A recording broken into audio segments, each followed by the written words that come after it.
beautifuls, it's Brooke here, and before we hop into the show, just wanted to mention that LiberatedBeing.community closes to new members tomorrow, March 4th at 10 p.m. Eastern. So briefly, before we hop into our show, what is it? Okay, so maybe you're on a healing path if you're listening to a show like this, where you're shedding layers of conditioning, you're healing nervous system patterns that resulted from both capital T or little t, aka developmental traumas.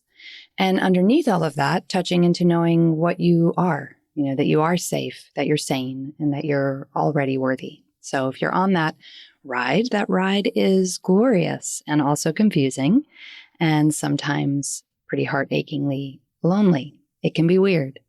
And it's not easy to make this shift on our own. So Liberated Being is a private online community, which is code for not Facebook, that is designed to provide that support. It's a place where there can be deep nourishment the other 167 hours a week when you aren't talking to your therapist or your coach. It's also like a much, much more intimate version of a meditation app, like way more intimate, that provides weekly live practice sessions that are led by me. We can gather together live and do those together, even though we're all, digitally beaming there. And those consist of meditation, embodiment, and inquiry work. For anyone who can't make the live session, they are recorded and they grow as a library within the community over time. And we have monthly live gatherings with exceptional guest teachers that are like the kinds of people we've talked to here on Bliss and Grit. So that is also an opportunity to really connect with those teachers. It gives you basically a digital micro retreat that you can attend without having to buy plane tickets. And again, if you can't make it, it's recorded, and those guest teacher gatherings grow as a library in the community as well. So that's all. I'm going to say you can sniff it out more if you want over at liberatedbeing.community. That's .community, not a .com. It's open to new members, as a reminder, until tomorrow. So tomorrow it closes up until summertime, and that's at 10 p.m. Eastern. So, all right, you know the rest. This is Bliss and Grit. I'll be joined soon by my dear friend and co-host Vanessa Scotto. On the show, we're having conversations about the awakening spiritual path, and what does that even mean? What's a real evolution of our lives? How do we ultimately embrace everything? The beauty and the crazy, the joys and the messes, the bliss and the grit that is a human life. So the last thing, those of you who are new here, sometimes we curse. So if you are in company where you don't want swears to be heard, you might want to wear headphones. Okay, here we go. Hello, Brooke. Hey, Vanessa. I'm excited to have this conversation today because we get so many questions about the topic that we're going to deliver that it will be fun to just be able to have this to reference, won't it? Yeah. And to go through it together, because it's something we talk about together as friends, and we've experienced this kind of differently because we're all hooked up a little differently. So hopefully that'll be illuminating, for different kinds of people and different kinds of experiences.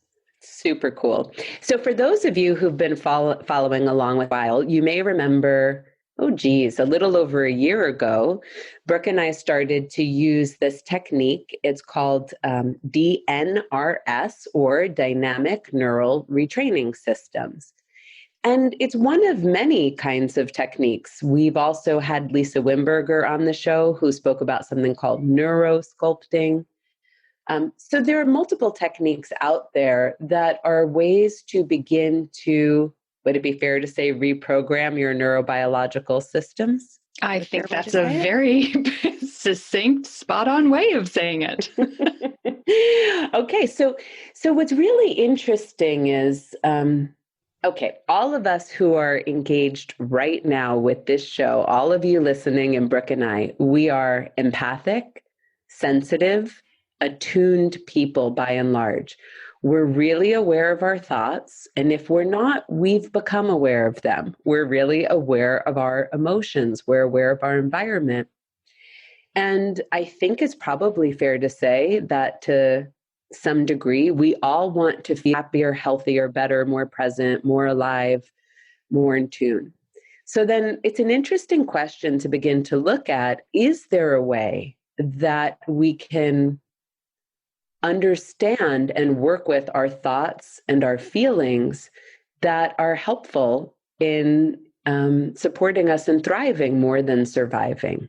Mm-hmm. So we've had a kind of cool experience, right? Because I guess some people can call this a biohack, though I like to look at it from the consciousness level. But ultimately, like, we got to experiment with a kind of biohack over the year and see what effects it had on us as people in our everyday lives and our everyday interactions. Like, in other words, did it take us from A to B? And if so, how? So today we're going to be talking a little bit about our personal experiences with this specific program called DNRS, amongst other things. Who knows where the conversation will go? But the kind of higher exploration and point of this conversation for all of you listening is, how can we start to understand ourselves better? Like, where do thoughts come from? Where do emotions come from? What is it that is telling story and making meaning inside of us? And is there a way that we can better begin to support ourselves by meeting ourselves in a new way than before?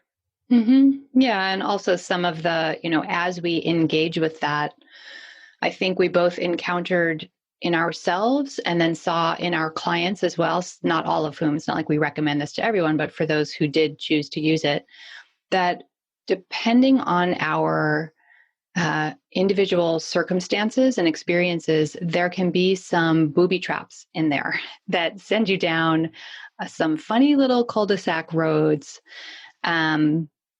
So that's worth getting into as well. And, just jump in. One of the specific ones. Wait, do you want to maybe tell people about the process before you give it the cul-de-sacs? Yeah. So the practice, DNRS stands for Dynamic Neural Retraining Systems, and it's more than what I'm about to describe. Yes. But Great. the very short version, and where I have seen people have the most questions, it is a practice of, first you start with, I think it comes from neuro-linguistic programming, right? NLP type work, where you are communicating as the self to the brain, basically, and saying, hey, nervous system, you're stuck in a loop. And that's okay.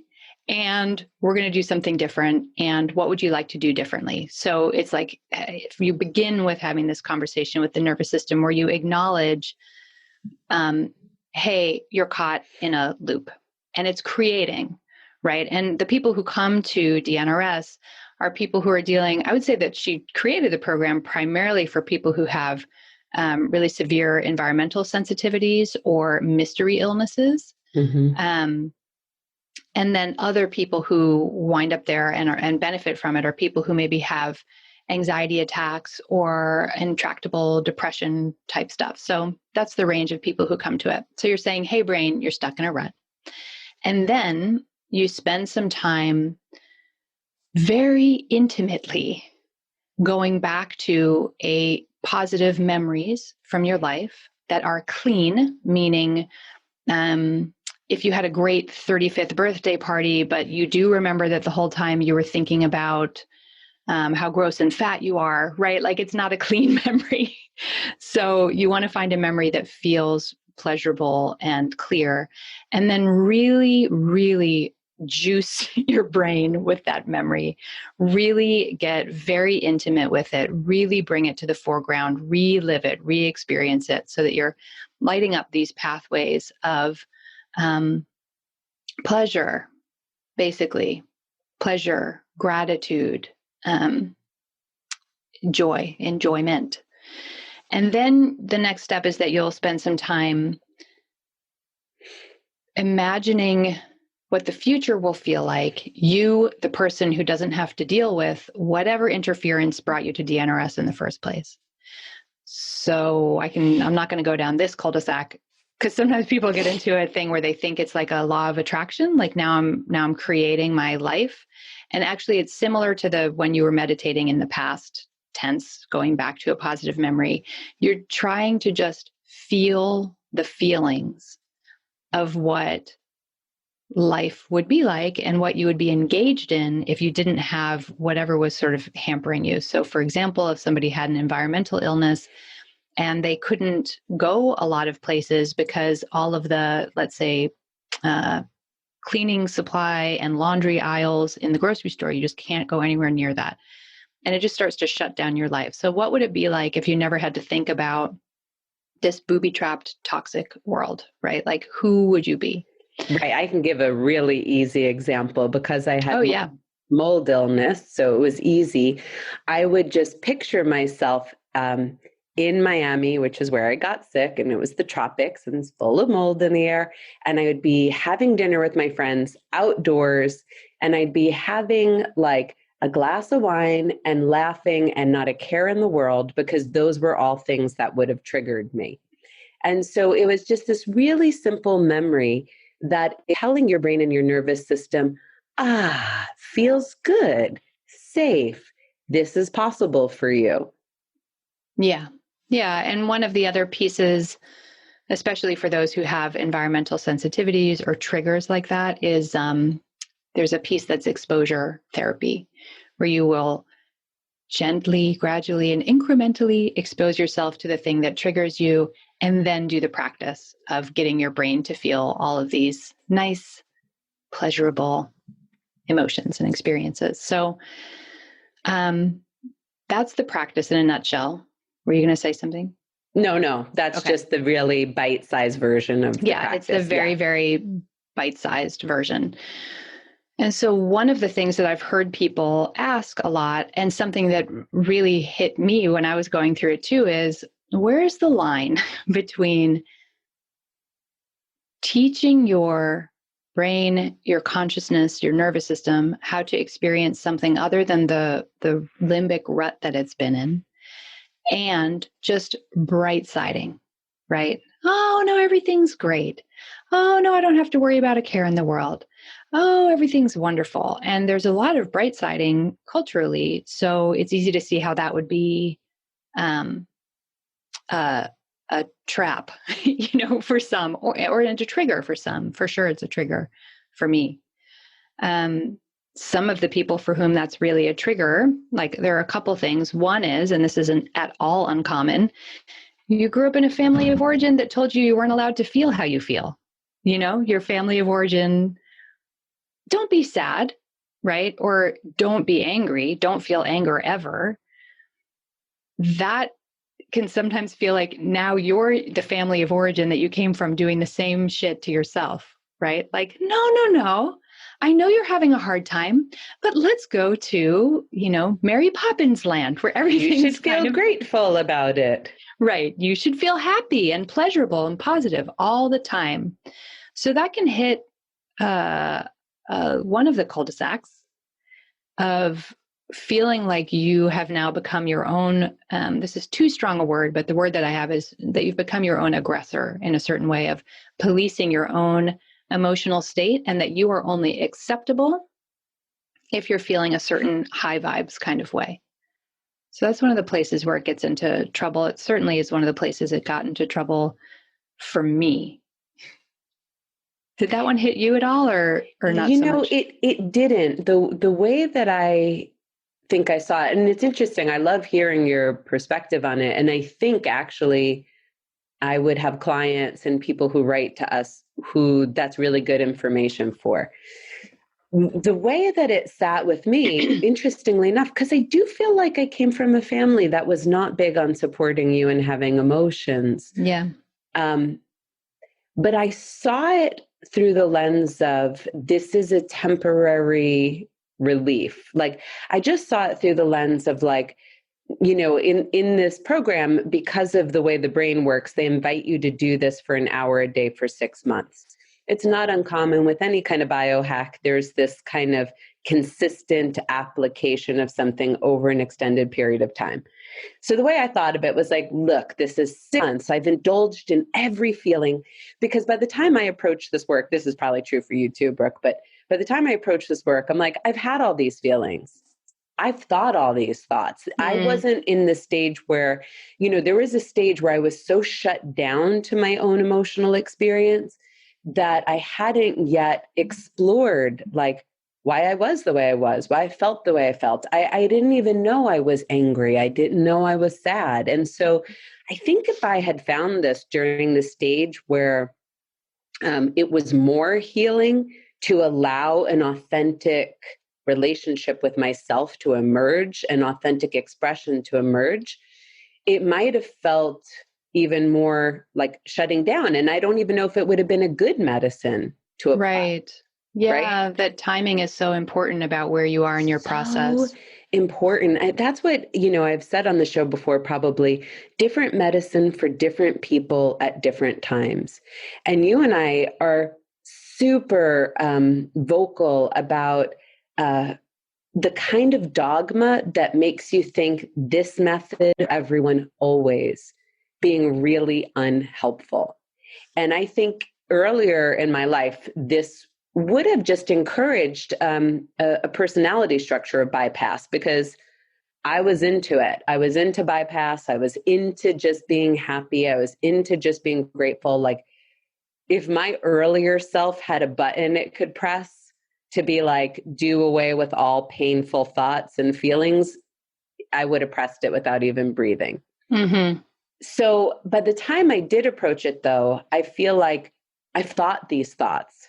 I've seen these stories. I've felt these feelings. I'm not at all inhibited, but they just keep looping. Right. And I think looping is such an important word, right? Because it's not like, oh, here is something that's arising that needs to be met. It's like, it just keeps, it's like a glitch, Yes, it's like the record, like that constantly keeps skipping and playing.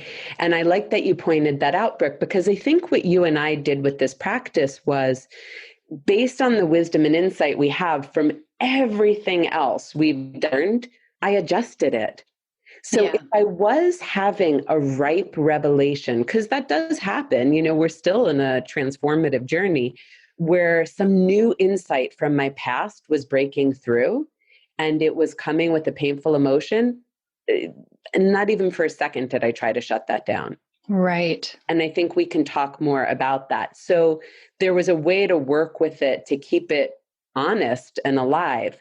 But in terms of just the kind of overall umbrella of, turning away rather than towards the pain and the painful stories in your mind, I thought of it as like, okay, listen, in 6 months, I can go back to indulging in this all I want. I've indulged in this for a long time. Where has this gotten me?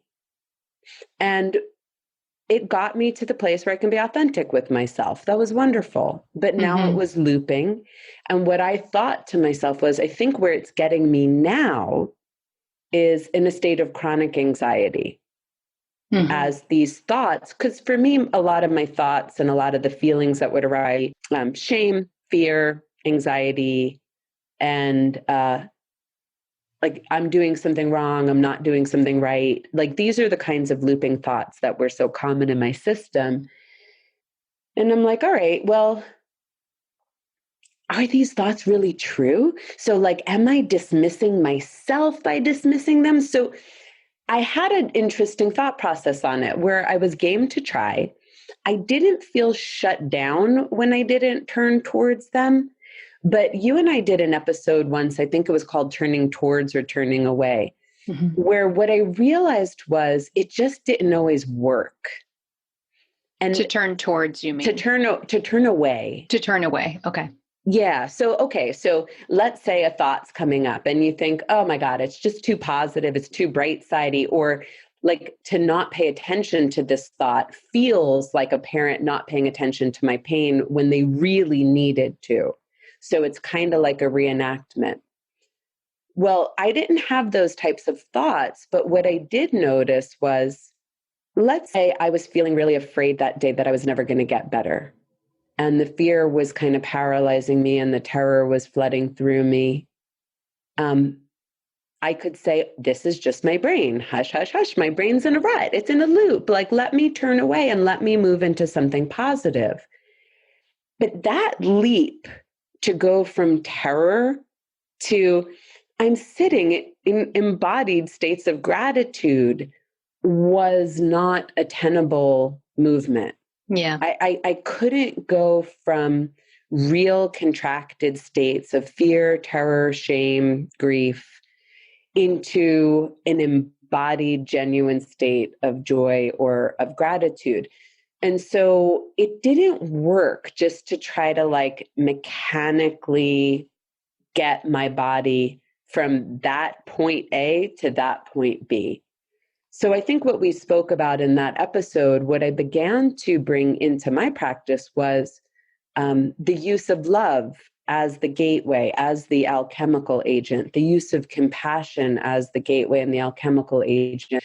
So rather than just ignore the thought or turn away from the thought or try to crank myself into positivity, I would be an observation of the feeling. I would be an observation of the belief that might come along with the feeling if there was one. Sometimes it's just sensation, sometimes it's story. And I would bring love to it, and I would bring understanding to it. I do a lot of the kind of inner child work that you and I have spoken about in so many different ways.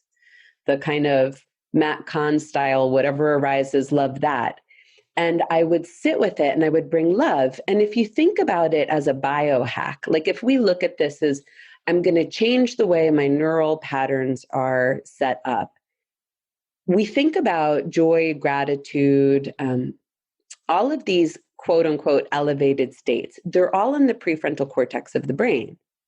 Well, so is compassion. So if you want to think about shifting out of what you and I have called before a limbic hijack, where it's like my limbic system is convinced there is a survival threat and there's no amount of based evidence that's talking it out of it. It's just hijacked me and I'm in a contracted state. The neurobiological way to look at it is I go from limbic into the prefrontal cortex. Gratitude is one of the ways. Joy is one of the ways. Someone gets you to laugh with them, that's a way. But so is compassion. Mm-hmm. And so what I realized was, okay, what you were reacting to, a lot of things you were describing earlier, but one thing we can react to is inauthenticity, right? Yeah. Especially people who are listening to this show, like, hello, Bliss and Grit, like we're pretty into the authentic. And so I may not be able to go from terror to gratitude authentically, or from shame to gratitude authentically. But I could get to compassion authentically. That was available to me. Mm-hmm. So I would turn towards myself if I was in any of these really contracted states with inner child work, love and compassion. And that softened things. Yeah. And then I might be able to reach a state of gratitude, or if that wasn't available that day, I left it there. Yeah. And just to be clear, that's a way that you modified the practice for yourself. Yeah. Yeah. Because I think that was one of the pieces that's missing, like just the way the whole culture is set up in duality, right? We have to figure out what the good way is and what the bad way is. And so everything gets pulled through that frame more or less. And so if the bad way is the way you're feeling and the good way is the different state, you do get into this war with yourself. And it even it starts with the phrase, right? Stop, stop, stop. And even just that is like, I had to tinker with that. I couldn't just be like, stop, like I'm pushing away some aspect of myself. And what you're describing and what I also found was like the key to things really changing was, some pretty deep ninja self-compassion work of not pushing anything away, but bringing everything closer as if it is the way you would bring, a child closer who had skinned their knee, like that level of tenderness of you're not freaking out like, oh my God, you skinned your knee, right? And you're not like, you're fine. The way you would be is just, if for those who are listening, if you slow this down a little bit and imagine what that moment would be like whether it's your child or a niece or a nephew, or you're a school teacher, but just a very simple, innocent little skin scrape, right? And they're going, ow, ow, ow, ow, ow, ow, because they're a child and that's their point of view. And you would get probably, if you imagine this in your mind's eye, you would get low, like you would get low to their level. You would slow yourself down internally and you would get closer to them. You would make eye contact with them. There might be some, touch on the shoulder or near where the wound is. And it's this very, it's not seeking to fix or tidy up or change. It's literally just like, oh, hi, And you're the adult there. So it has a reparenting quality, right? Of like, you're going to be okay. You scraped your knee. I'm right here. And that quality of self-compassion, being able to do that internally towards myself and towards these parts that were looping. In my case, terror was the favorite flavor of the limbic loop, terror and despair. And I'm going to pick a couple. And being able to, instead of going like, there's something wrong with me and I need to stop it and push it away. So I think you and I both pretty universally found that was what we had to add into. Yeah, for ourselves. Yeah. I know. It's interesting because we're not speaking on behalf of this program, because they certainly wouldn't recommend you change things really at all, right? Like it's meant to be the way it's meant to be. Yeah. Because that program is a very specific biohack and it works for thousands of people. And what's interesting is I think while people tend to go for chronic illness, a lot of people with chronic illness have a traumatic history of some kind, whether it was a car accident later in life or developmental trauma or whatever. So I don't know how they didn't need to do what we needed to do, like why we needed to update it for ourselves. But the cool thing is it's really interesting because practices and programs are designed the way they are.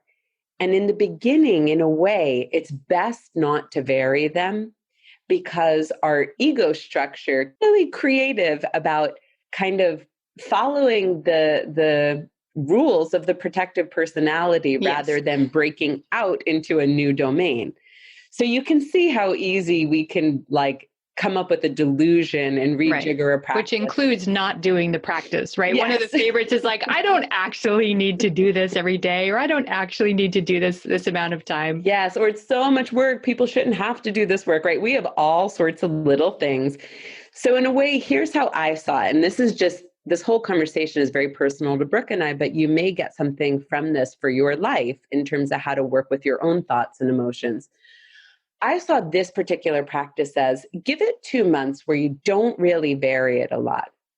And I almost can't help but vary things a little because we are individuals. But I tried to stick with the general format for a little while because I figured once I get adept, I'm going to understand, this works, this doesn't, this helps, this doesn't, in an honest way because I gave it a shot. And then I started to employ the power of my creativity. So at about 2 months, and this is just my approach, you may need to do this sooner, I started to put on a Spotify playlist that had theta wave music. And there were days where, I don't know if you noticed this, Brooke, but what's interesting about the brain, we've discussed this on earlier episodes, is anything in your default mode network. So anything that's been conditioned and set into your subconscious programming doesn't require as much glucose. In other words, the body prefers its default mode, even if its default mode is terror or shame or anxiety or depression. It's at least familiar. It's familiar and it doesn't require resources.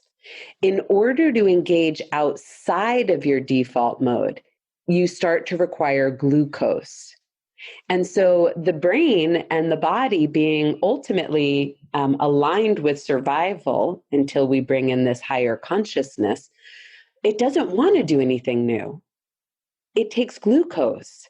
And so it will keep reverting to the default pattern. And that's why these types of biohacks and ramming and everything, even just meditation, or if you want to do gratitude practice, that's why it takes consistent will and effort in the beginning.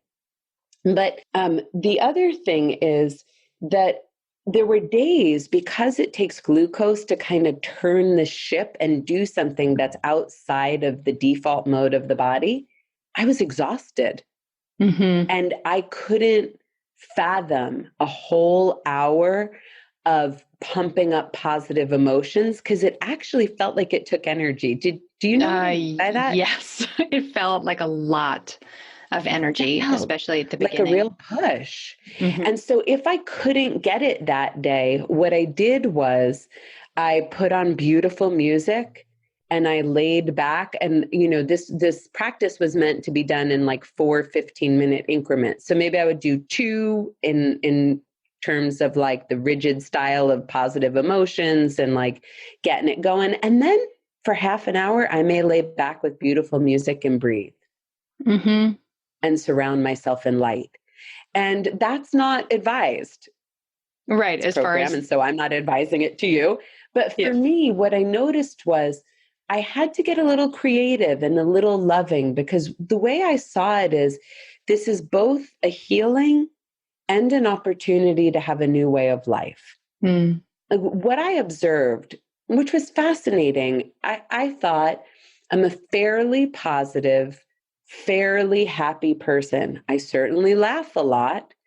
Well, when you get this deep into observing your thoughts and feelings, I started to realize, like, holy crud, there's a lot of fear thinking. There's a lot of lack thinking. There's a lot of anxiety-based thinking and shame-based thinking. And there's a lot of these really difficult emotions going on. So I looked at this program as both A, a way to heal a chronic illness. That's what brought me to the program. But B, a way to have a new relationship to my thoughts and feelings. And so I was taking it from that level of like, that means I have to be in an intelligent, responsive relationship with myself. It's not so easy because the old patterns will hijack us along default mode. So like you said earlier, Brooke, it'd be so easy to be like, I shouldn't have to do this today, so I'm not going to do this today. Or that's too much energy, I can't handle it. I need to rest. Yeah, I need to rest instead. So to be in an intelligent relationship takes quite a bit of discernment, which is why I think with all of these programs, they're like, just do it this way. Right. Right. Yeah. But to just do it that way, we are individuals with an individual matrix. It doesn't always work as great. Yeah. As I'm listening to you talk too, because we didn't talk about this so much in real time when we were going through it. We did a little bit, but mostly we abided by the rules of not sort of obsessively obsessing about your de-obsessing, right? Like, so we just kind of left it. Like we knew we were doing our thing and we didn't get into it too much. But as I'm hearing you talk about the frame that you went into it with, and I knew the frame of healing from a chronic illness, but that you also held it as, you know, this is an opportunity for a new way of being, a new relationship to life. And it's so funny because it's like, if I remember back to who I was when I started the program, my limbic loop and my reason for doing it was chronic terror feelings and anxiety. And I had done a lot of trauma therapy at that point, and I was sort of on the other side of healing a lot of it. But then it's like I had looked too long in the abyss, and the abyss just kept going like, hi, hi, hi. And I describe it sometimes as like the E.T. moment. I'm aging myself, but the moment when the little boy, Elliot, finds E.T. in the closet and they just keep yelling at each other, ah, ah. And it was like, even though a lot had cleared out, something got a little hooked and I couldn't stop doing the like, ah. So my frame, when I entered it, if I remember back to truly what I was thinking, which of course was from that limbic point of view, because that was my lens that I wanted to get out of.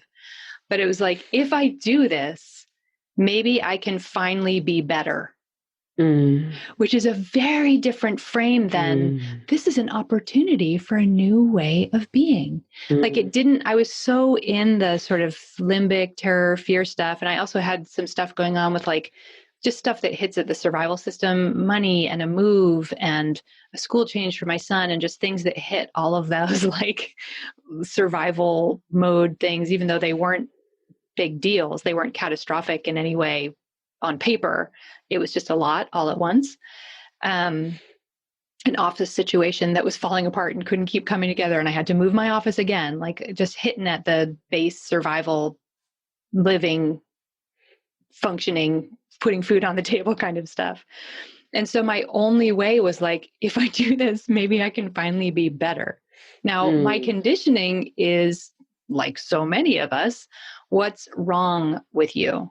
Right. So it was like, it took it through that lens. Right. There's something wrong with you. Follow the rules that are not you, that you're enforcing against the you, and maybe you'll be better. Yeah, yikes, right? Right. So then I like had to it felt like I was blind stumbling down these alleyways, right? Of like, oh, now I feel like I'm gaslighting myself. Oh, now I feel like I'm shutting myself down.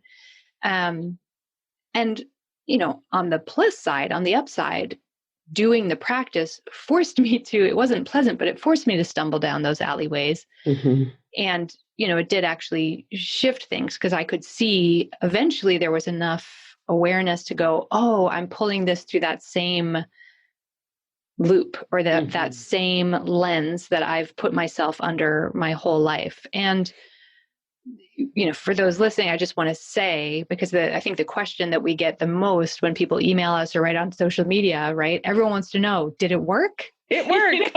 Did it help? Yes. Like it helped. It really helped. And in my case, it felt like my brain sobered up, like it had been on this cocktail of fear, and it just kept like juice and fear. And the sobriety felt like, oh my gosh, I can be a person again, and I could start to be more high functioning again. I could start to dream and imagine and risk, try out new projects or time with new friends, all the stuff. So I found that it really sobered up my lens of how I was seeing myself and how I was seeing the world.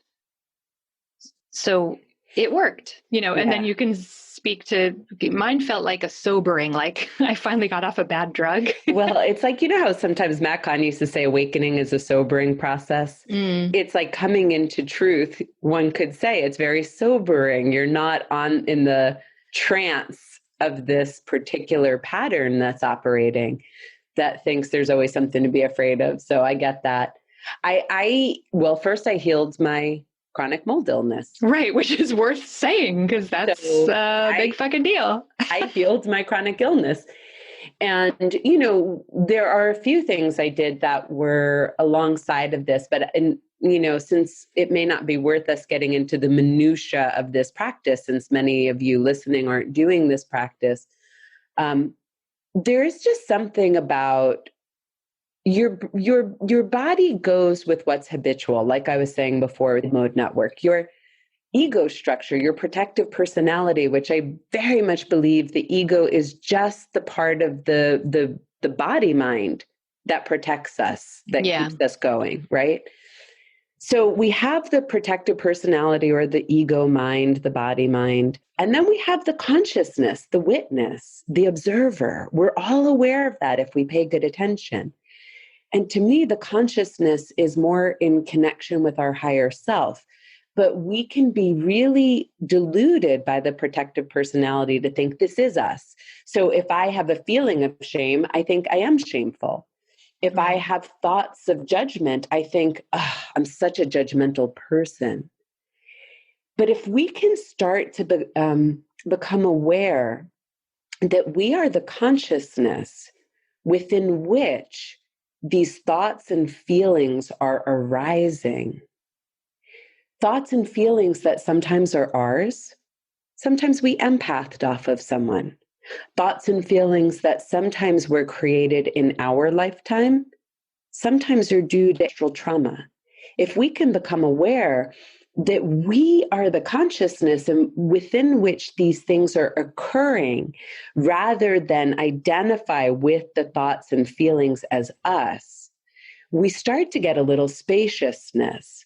And then we start to get some facility on understanding what medicine applies at what time. And we start to say, like, well, you know what? In my case, one of the things I saw is, okay, this habitual way of being based on my childhood was to be in survival mode because you never knew when someone was going to come at you. You just never knew. And so my body was constantly revving in survival mode. My nervous system was dysregulating.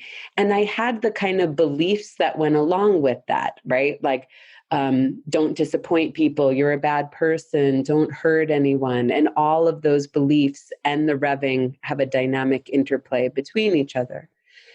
So I was chronically bathing in background anxiety, just to put an emotion term to it.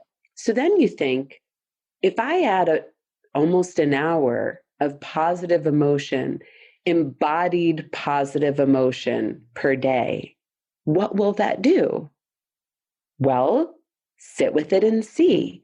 You're either going to observe that positive emotion has been labeled as taboo for your body and it's scaring the shit out of you. Yeah. Well, that's really important information, isn't it? If you take it as information, it's really important, because if you couldn't see that and then bring light to that, you were never going to be able to be happier than you were. So I took it as like informational.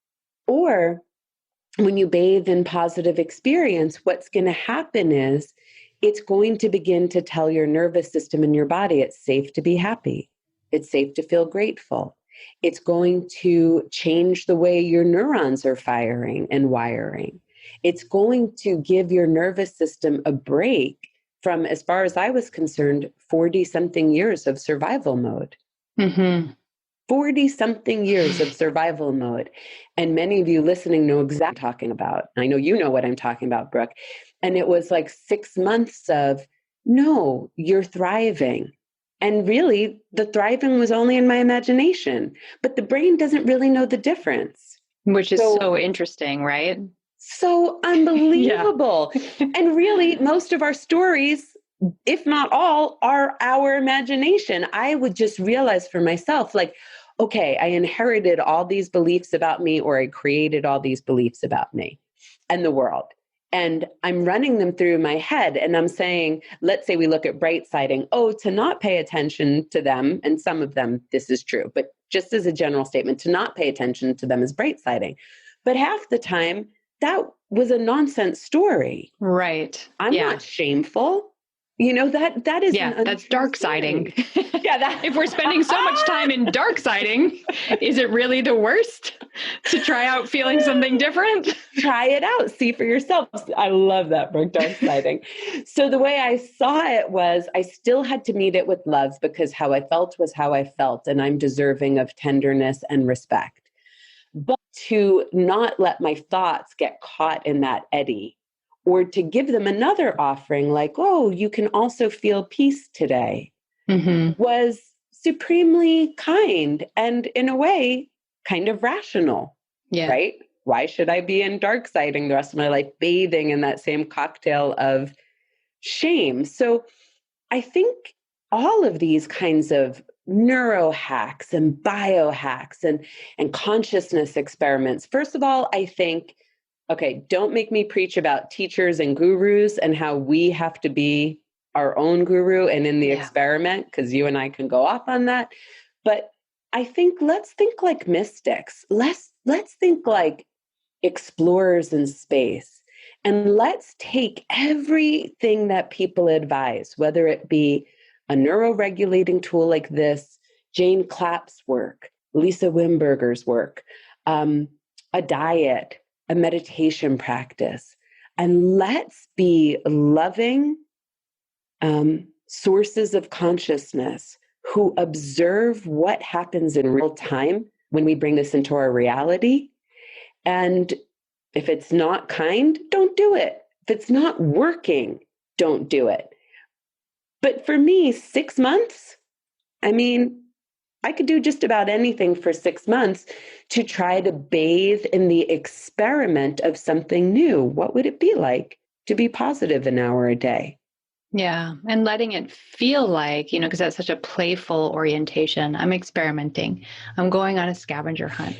I'm going to try something out. And that's already different than good ways and bad ways, and for and against, or pushing away aspects of self. It's more like, I'm curious, and that already is a shift. And I think just to underscore what you said, it is really important, because this was also missing from the program, was this orientation towards what we bring here, because we're talking about the embodied spiritual path of witness consciousness. If I can observe me, then maybe I'm not the me. Then maybe it's not intrinsic to me. There's something else. And that frees up a lot of space, because it's not just trying to me trying to fix the bad me is a tough spot. There's no spaciousness. There can't be curiosity. It's just like, is it working? Am I still bad, or have I achieved good yet? Which it's just a tiny little container to be in that case. It's the reward punishment container. Exactly. It's the duality container. Yeah. And like, listen to all of our episodes because we all circle on this. But I think understanding things like our thoughts are a byproduct even of our conditioning. Yeah. Like when we did that ancestral trauma episode, I forgot what we called it. I'll try to put it in the show notes. But and you think, okay, so when they did an experiment, when a mouse goes through a labyrinth, at a certain point, they shock them as they go through the labyrinth. Okay. Then they have grandchildren, little grand pups, as they call them. The grand pups go through that same labyrinth. And at the points where the grandparent were shocked, the pup shows a fear response. Mm. Now, those are rats, but they have this idea of people, and there's a lot in the world of epigenetics. The rabbit hole of why we think what we think and why we feel what we feel is so deep. Mm. But the one thing I've learned that's really been helpful is it's not me. Right. It's not me. I didn't choose these thoughts. I didn't choose these feelings. They're not intrinsic to my very nature. And just because I think them doesn't mean it's true. Just because I think there's something to be afraid of, just because I think I'm shameful or whatever, it doesn't mean it's true. Sometimes, but not for these looping ones, often not. Yeah. So when you start to realize it's not me, I didn't create them. I often don't even want them. They're not even helpful in my life. Then I thought, okay, I think we can start to work with these with a little more spaciousness and a little more choice. Like, so do I need to, let's say a thought pops up into my head, oh, you're unworthy, because thoughts come. You don't control what pops into your head. Well, I could either well, why do you think you're unworthy, Vanessa? And I can keep that conversation going. Or I could put my hand on my heart and be like, you're beautiful, take a breath. And then maybe I can shift in a new direction. Now, maybe that won't work for you. Try something new again, right? Yeah. But if you can bring love and respect to yourself and to the human condition into communion with, I didn't create all of this. This isn't all me. It may be something that happened to me. Maybe an aftermath of something terrible that happened to me. But maybe there is a life where I can live without this because it is not an intrinsic part of my nature. If you could bring those things together, I think we can create some real transformation for ourselves. Yeah. It's a much more playful orientation. It really loosens the weave of I am this, the world is this, I'm saddled with this, and it allows us to try out. Gosh, we have these awesome body minds, right? And lives and personalities. It'd be so much more fun to have fun in them instead of getting caught in the loop when we can. Right. When we can. When we're not up against, like if we're up against grief is one that there's nothing to do but be with. Yeah, do not biohack. Grief says, slow down, feel this, You brought it up in the beginning, but we came to this after having done a lot, right? Like a lot of trauma therapy, a lot of feeling the feelings, anger, a lot of express. And that doesn't mean that and now we're done, right? Because life keeps lifing itself, fresh grief arrives. Fresh feelings arrive, but that it's not based on this very teeny tiny container of this is me, I'm just fucked up. And so I'm either going to, will I ever fix what's wrong and bad with me, or am I doomed forever? If that's the only equation we're living with, that is a tight box to be in. It does not feel good. So how can we make that a little bit more fluid and playful in the places where we can? And use this at the right timing, driving home your point. Yeah. This was right for us at the timing it was right for us. But if you have felt anger in your life at a perpetrator who's done something to you, please do not try to bypass that with the neurobiological rewiring. Our emotions are there to indicate to us that something feels misaligned or something has happened. Yeah. And whether that's to us or to somebody else. And so first we honor, first we make sense out of our narrative, we make sense out of our life. We learn how to breathe. We learn how to have some modicum of self-compassion, if not a lot of self-compassion. We learn how to be present with ourselves. And then I think a tool like this can be used in a way that's not self-harming, that's not bright-sidey. But I think if you use it before that, then we're actually stunting our relationship. Yeah, it's like you're plastering yourself behind a wall instead of taking walls down. So, paying attention to where you're at, and that it's fine to be wherever you are on your journey, right? Like we all have been in these different stages, and it's not a one-way directional race where you cross a finish line. Like I will revisit some of those stages. That's okay. That's a part of being human. So right tool, right time, right person, for sure. Thank you so much for being a part of our community and for listening to today's show. The show notes, including any resources we mentioned, live at blissandgrit.com. You can also find us being pretty active on our Facebook page and most active on our Instagram page, which is Bliss and Grit Podcast. As you may have noticed, we're doing once monthly episodes now. For a long time, we did once a week. We're not going away. We're still here. We're just recording with the frequency of once a month. So if you want to make sure you don't miss an episode, I would subscribe in whatever podcast player you use, because then you'll be notified when you get a new episode. And last reminder that you can check out liberatedbeing.community, which is a space that I designed for people who listen to a show like this. It closes to new members tomorrow, March 4th at 10 p.m. Eastern. So it's liberatedbeing.community. And we are so grateful for the reviews you've written, for the membership support that so many of you have provided, and all the notes that you send. It really means more than we could possibly put into words to know that this show, us just talking about our own path and process, has an effect on people that shifts and changes in positive ways their actual practical, tangible day-to-day life. That is huge to us. So thank you so much. And we'll see you next month.